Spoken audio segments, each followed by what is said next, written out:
भारत के सुंदरबन के घने जंगलों में, जहां मैंग्रोव के पेड़ छायाओं और रहस्यों का जाल बुनते थे, हवा प्रकृति की धड़कनों से गूंज रही थी।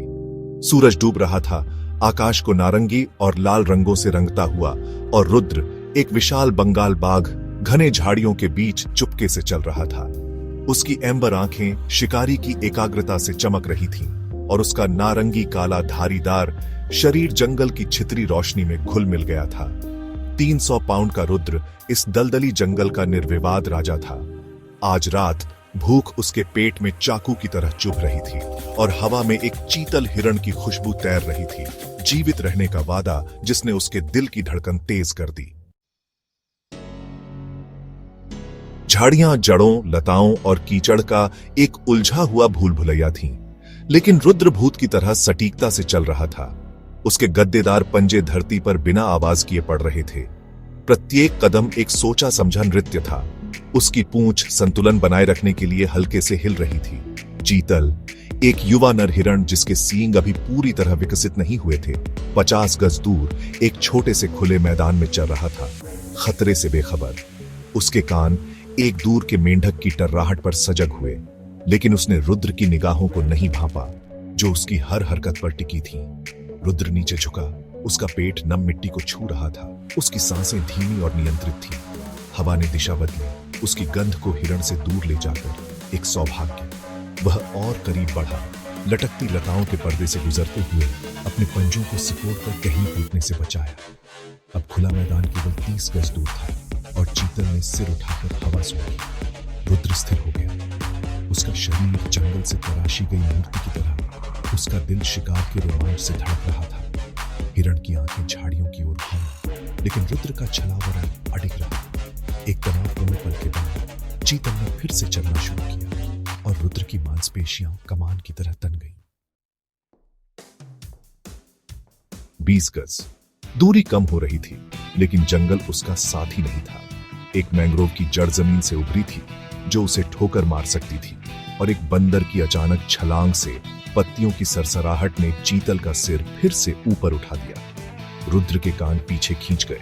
उसकी प्रवृत्ति चिल्ला रही थी कि शिकार भागने से पहले कार्रवाई करे। वह आगे बढ़ा, उसका शरीर धरती से सटा हुआ, एक गिरे हुए लट्ठे को आड़ के रूप में इस्तेमाल करते हुए।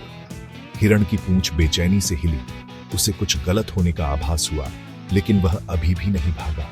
10 गज सत्य का क्षण।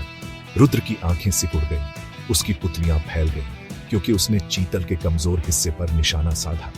जंगल ने सांस रोक ली। चिड़ियों और झींगुरों का शोर एक गहरी खामोशी में बदल गया। फिर एक जबरदस्त शक्ति के साथ रुद्र झाड़ियों से बाहर निकला। उसकी दहाड़ ने शांति को बिजली की तरह चीर दिया। चीतल ने छलांग लगाई, उसके खुर जमीन पर धमाके से पड़े। वह घने पेड़ों की सुरक्षा की ओर तेजी से भागा, लेकिन रुद्र घातक सुंदरता का एक धब्बा था, जो पलक झपकते दूरी को पाट रहा था। उसके पंजों के नीचे कीचड़ उछला।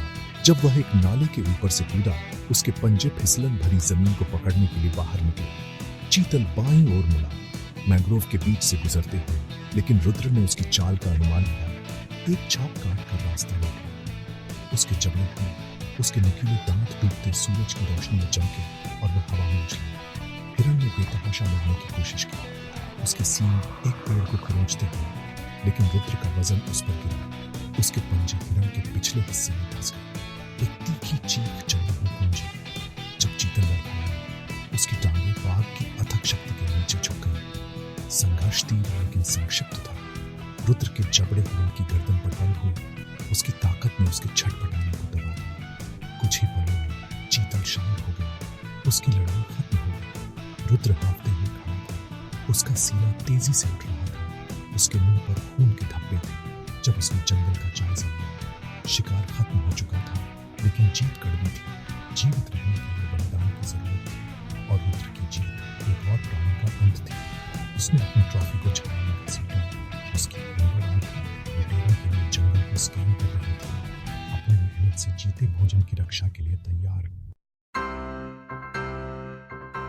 जैसे ही रात गहरी हुई, सुंदरबन जीवन और मृत्यु की आवाजों से जीवंत हो उठा। रुद्र एक मैंग्रोव के नीचे बैठ गया। उसके शक्तिशाली जबड़े चीतल को चीर रहे थे, उस ताकत को फिर से भरते हुए जिसने उसे राजा बनाया था। ऊपर तारे छतरी को भेद रहे थे, नीचे के ड्रामे के प्रति उदासी। रुद्र के लिए यह सिर्फ एक शिकार नहीं था, यह उसकी चालाकी, उसकी शक्ति और उसकी अडिग इच्छा शक्ति का प्रमाण था। एक ऐसी दुनिया में जीवित रहने की जहां हर कदम एक जंग हो सकता था। अगर आपको ये कहानी पसंद आई हो तो कृपया चैनल को लाइक और सब्सक्राइब करें ताकि आपको ऐसी और भी कहानियों की जानकारी मिलती रहे।